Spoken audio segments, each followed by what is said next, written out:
In today's episode of Teaching in Higher Ed, number 64, I share about my weekly review process and how it has evolved over time. Produced by Innovate Learning, maximizing human potential.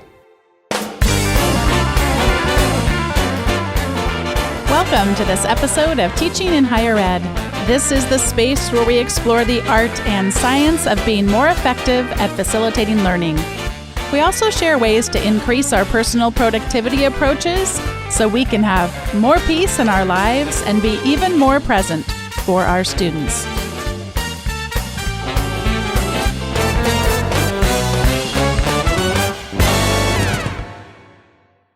I know from so many of the emails I've been receiving from you and the comments on the blog and the podcast that a lot of you, like me, are back to school, back to teaching. Again, I know some of you have year-round schedules and you get frustrated with us talking about our new beginnings when yours just keep on going. But for most of us, it is a new academic year. And today I'd like to share a bit about a process that is derived, at least in part, from David Allen's book, Getting Things Done. And I've spoke about that before on the show. He recently revised it, and the revision is absolutely fabulous. I got a lot out of his original version, but find that the new one is written more concisely and probably less theoretically. It's a lot more of a tangible series of practices that you could put into place. And one of the things that frustrates people about getting things done, at least with the blogs that I've read and some of the people that have some criticisms about it, is that it is viewed as a really hard to follow system with a lot of complexity. And I will say that the principles of getting things done are not difficult to comprehend, but if you were to try to all at once put into place the entire set of recommendations of practices that David Allen has in his book, yeah, you would get frustrated. It's one of those things I suggest starting small, starting with something that makes a difference, and then growing from there. And one of the things that I would suggest you could start with would be doing what he calls a weekly review. And I keep being tentative about saying it's directly from him. There have been a lot of great thinkers around time management and project management that have this idea of reviewing on a periodic basis and having a methodology for doing that. One of the books I really enjoyed about this theme is called The Checklist Manifesto.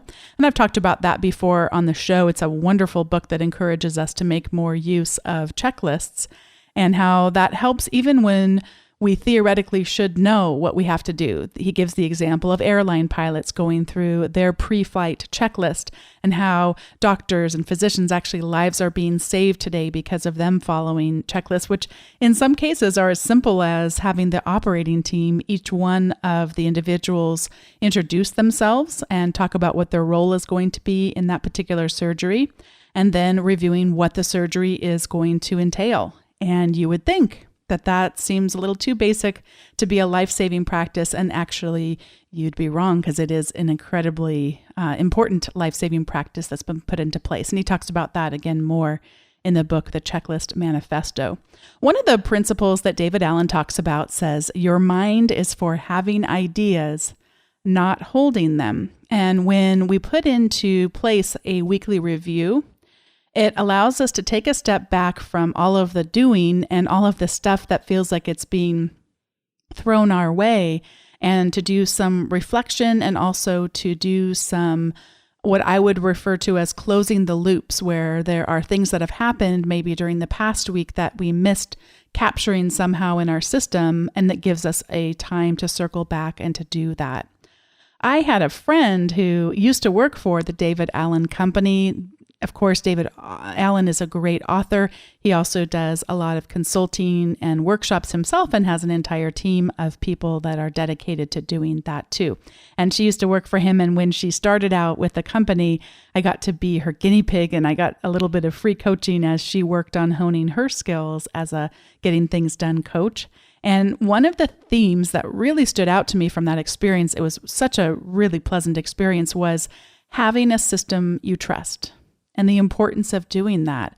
And I can say that I really have a system that I trust today, and it makes me, when things do go wrong, as they inevitably will, just having that to rely and saying, no, I have stuff captured. Yes, I can't get to it when I had hoped to get to it, but at least I know just how big this beast is. At least I know that if things are falling through the cracks, at least I know what they are.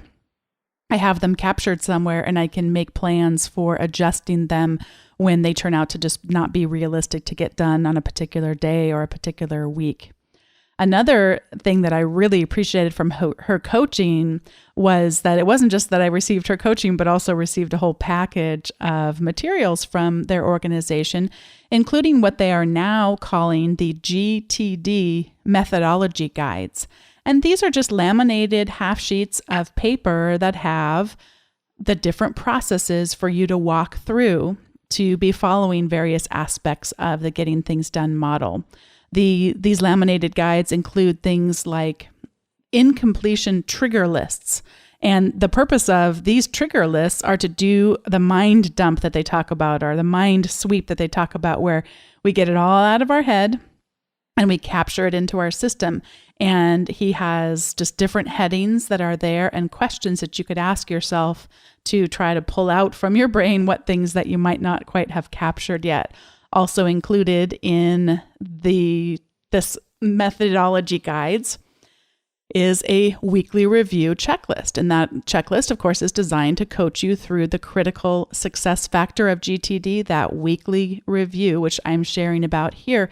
And before we even get to the end of the show, which I'll do an official recommendation then, I would recommend picking up these methodology guides if you think it might be helpful to have, just keep by your desk to pull out when you're doing various aspects of getting things done. I have done it now for years and find them to be incredibly helpful. They have been renewed since I purchased them, or in that case was gifted them, but I've actually purchased them for other people since then. And I'm sure they are even better now. They're tied to some of his new language of things in the Getting Things Done revised book that I talked about a little bit earlier.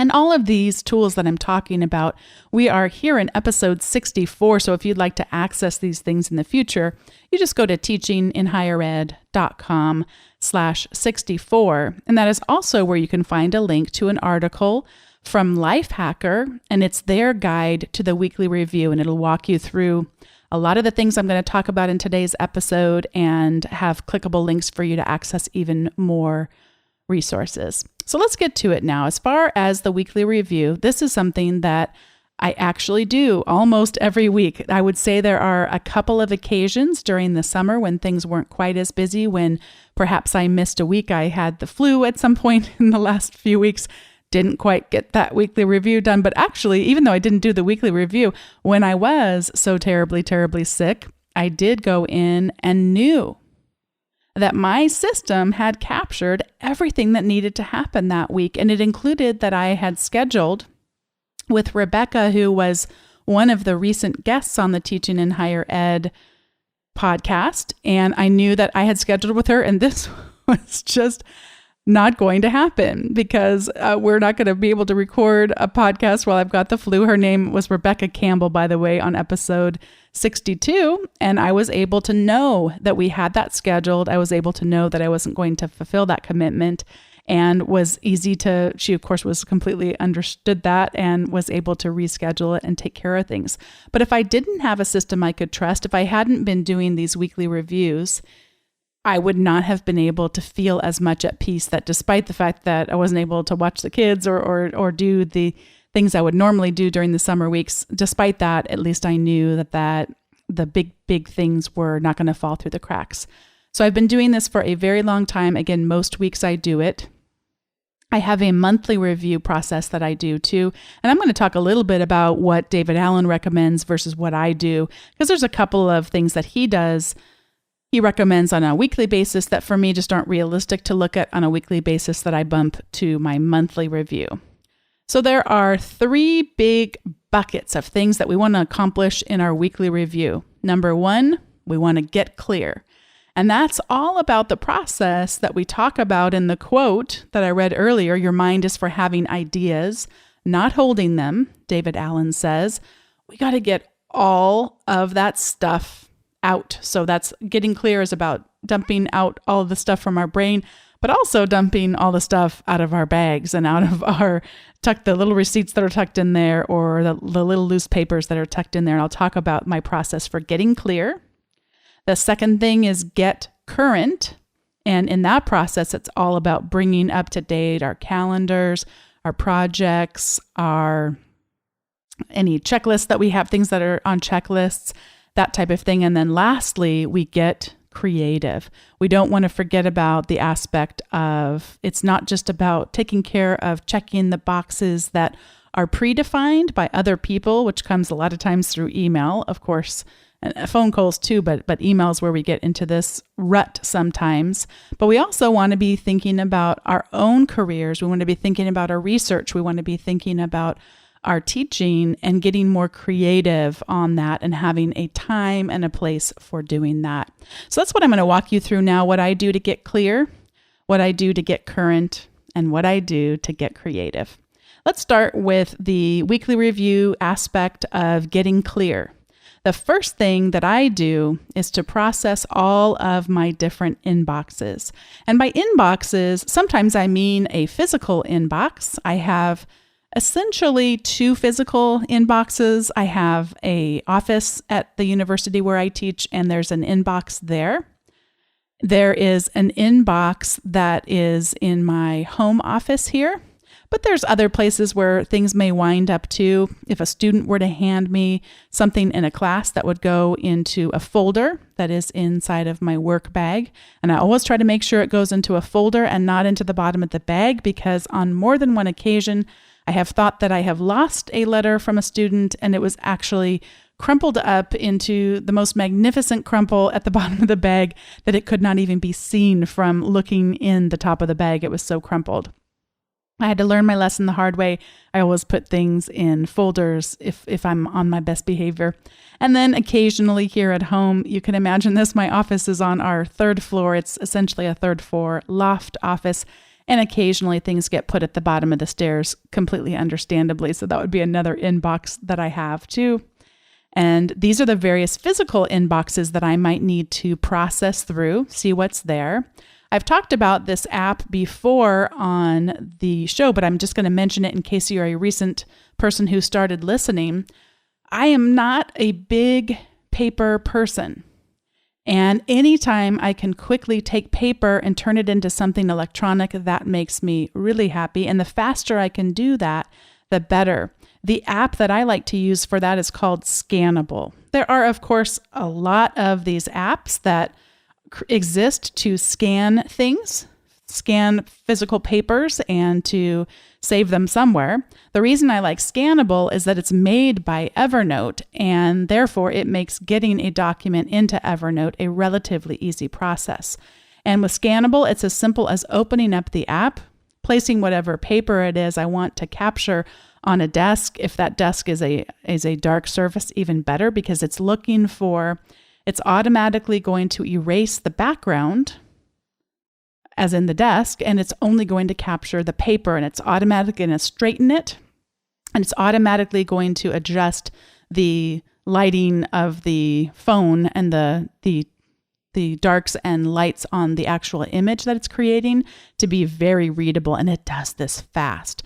Just 2 days ago, I was at my office where I teach, and there were I know what it was. I was applying to get some professional development funds, and I wanted to make sure that since recently our provost's office moved, I wasn't sure if I take this physical copy, if maybe it gets lost. I wanted to make sure I also had a electronic copy too of the document I was about to submit. So I just took those 4 pages and I quickly had one on the dark surface. It got captured and I moved it off to the side. The second one, moved it off to the side. The third one, moved it off to the side. The fourth one, moved it off to the side, and it instantly all got saved in Evernote. And it did ask me which folder I wanted to save it in, but because I like fast captures, I save it all into the inbox, and then during my weekly review, that's when I go through and process those virtual inboxes. So I would try to take everything that I can that I receive in a physical copy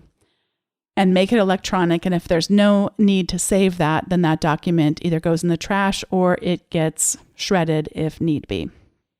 We have processing all of those physical inboxes that I talked about, but then there's processing all of the electronic inboxes. My task management system that I use called OmniFocus, it has its own inbox, and I will go through the inbox and I will sort things into projects and add any due dates on them or add any what they call defer dates, which is basically I'm not going to see it again until that defer date. And with OmniFocus, that's all good and well to only do that once a week, except for if something is urgent, then I actually stop at that time and put in the necessary details if it's something that can't wait until I do my next weekly review. I also process all of my inboxes for email. So I have a personal email that's also professional consulting type email. I have a university email. I actually teach a couple of times a year as an adjunct in a doctoral program, so I have an email for that doesn't take that much effort to clear out because only when I'm teaching does it get really busy. I also, as I mentioned, have an inbox for Evernote, and I will go through and process the Evernote inbox. And typically I might have anywhere from 7 to 10 items that are in the Evernote inbox that need to get cleared out.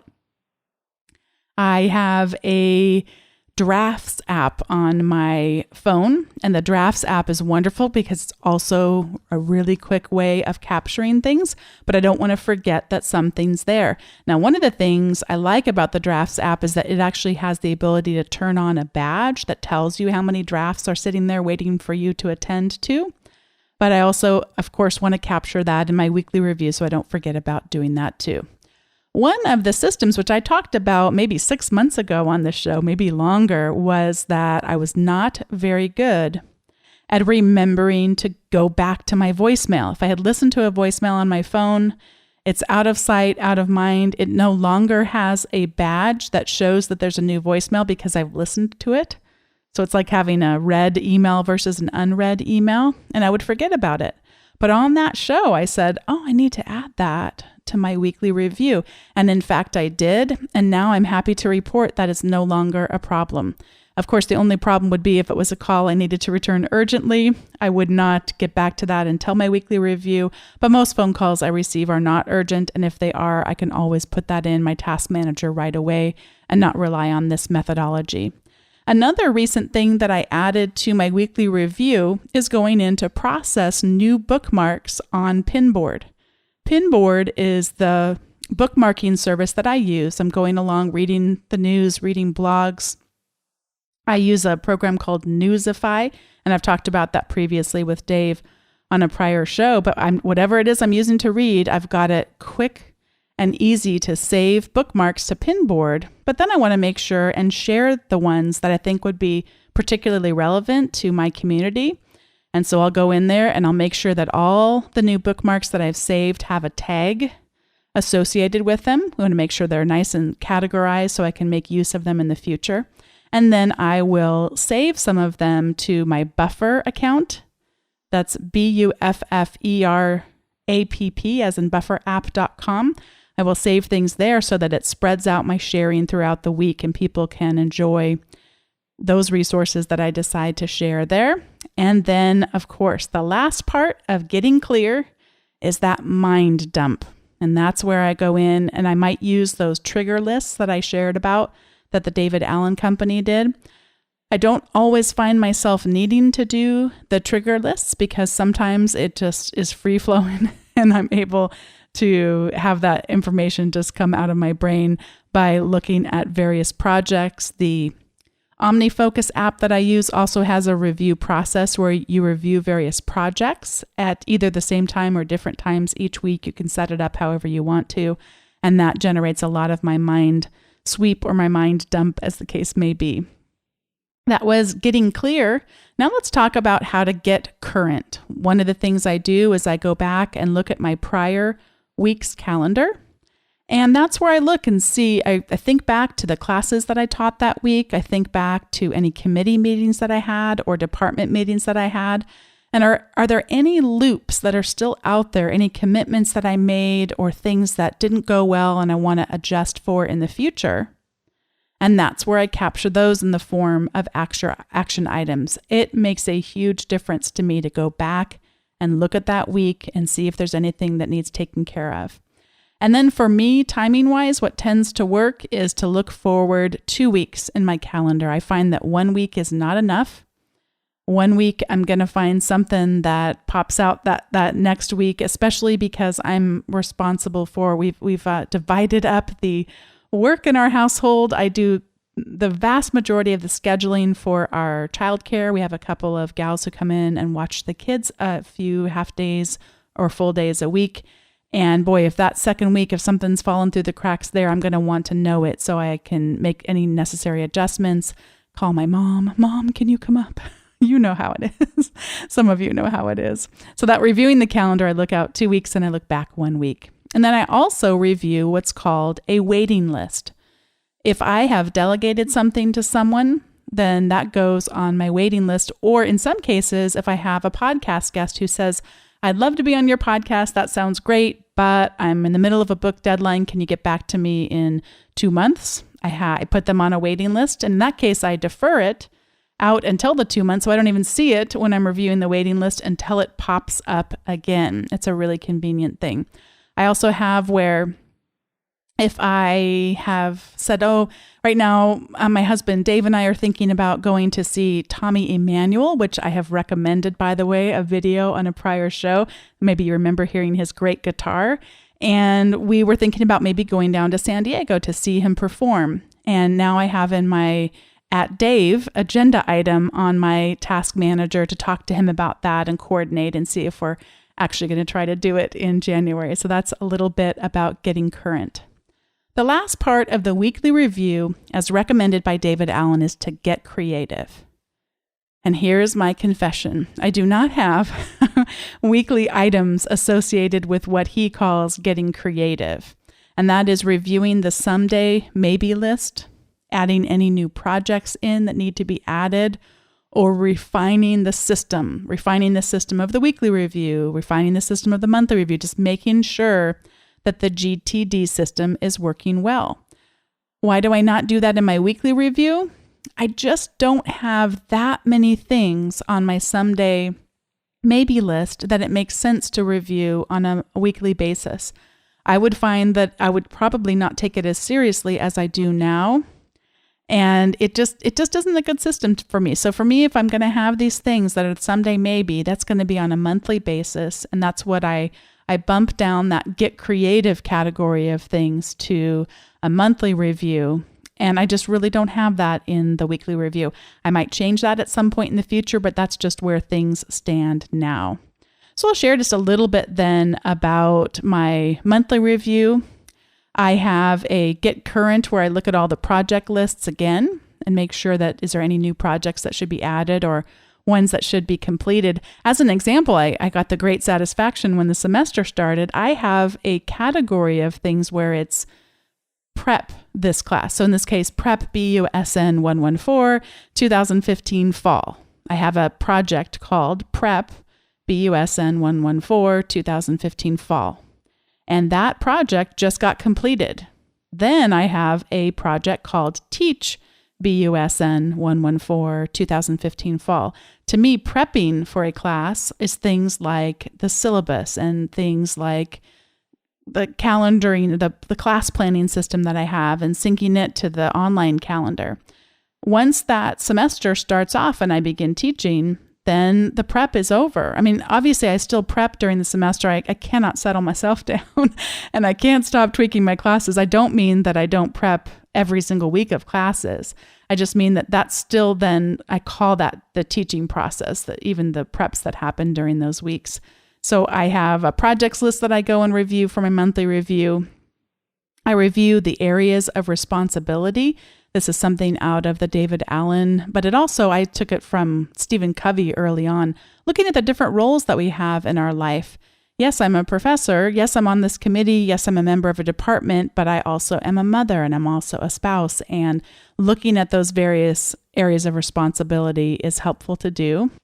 I review my goals. I review our finances once a month, looking at our budget. We use a program called Mint that helps us be able to do that, among other things. And I review next month's calendar. And that's my getting current. And then as far as getting creative, reviewing those someday maybe lists, which in my case, I've taken the advice of some experts on time management and not kept those inside OmniFocus, or in my case, my task manager, but it kept those in something else so I don't clutter that system up and I keep it in Evernote. And I will say that my someday maybe list is lean these days. I think probably it's partially lean because I save things in different places. If it's a movie I want to see someday, I save that on the Internet Movie Database account that I have. That's imdb.com. They have a place for saving movies and TV and things like that that you want to watch. If it is a book that I want to read, then I would save that on my Goodreads account. Inside of my Goodreads account, I have a books to read or something like that category that I keep updated. I also probably mix it up sometimes with my Amazon wish lists too, because I have a Kindle wish list there too of books that I want to buy and read electronically. And that is it as far as my monthly review goes. And again, that someday maybe list, perhaps that's an area that I should improve. But as it stands right now, I have a bucket that mostly remains empty and mostly I have other places for capturing the someday maybe. I think that maybe some of that is just having two small children and feeling like, gosh, someday maybe I'll take a nap. And you know what? I do get to take a nap because I have a wonderful husband and the ability to do that. So it feels like life is complete as far as that goes. And then it's just a question of the Tommy Emmanuel concerts and whether or not we're going to go to those. And I think we probably just capture those to-dos because it would require buying tickets and arranging childcare and all that stuff. And as I went up on the site, the seats are going fast, so we better move fast if we're going to make that happen. And it shouldn't rely on a monthly review or even a weekly review, probably. This is the time in the show when I do recommendations. And my recommendation for you is to give a weekly review a try for 1 month. Just try it for a month. Have it where you schedule it. You do it at the same time every week. You make it a commitment that you make to yourself. And I'd love to hear back from you and hear and have you share how it goes. Maybe some of you could leave a voicemail or record yourself talking about how it went. And I'd be happy to share those with the community so we can find out how to make use of weekly reviews in our process to ultimately, like I say at the beginning of every show, we want to be more present for our students. And we want to have really the capacity to be able to do that well. And one of the ways we can do that is by taking time out to reflect and see how we're doing and not just spin the wheel like the hamster. This has been teachinginhighered.com/64. And if you would like to give feedback on this episode, please do so at teachinginhighered.com/64. If you would like to give feedback on this episode or really all the episodes, maybe you have an idea for a guest speaker or a topic on the show, you can do that at teachinginhighered.com/feedback. And it's so exciting to have the show growing every week. And one of the best ways for that to happen is for people to be able to discover the show. iTunes is a mystery, but one of the things we know can bump up and make more people be able to discover the show is by you rating or reviewing the show. So I'd really appreciate any of you who are up for doing that and can help pass the word along in that way. Thanks so much for listening. We'll see you around.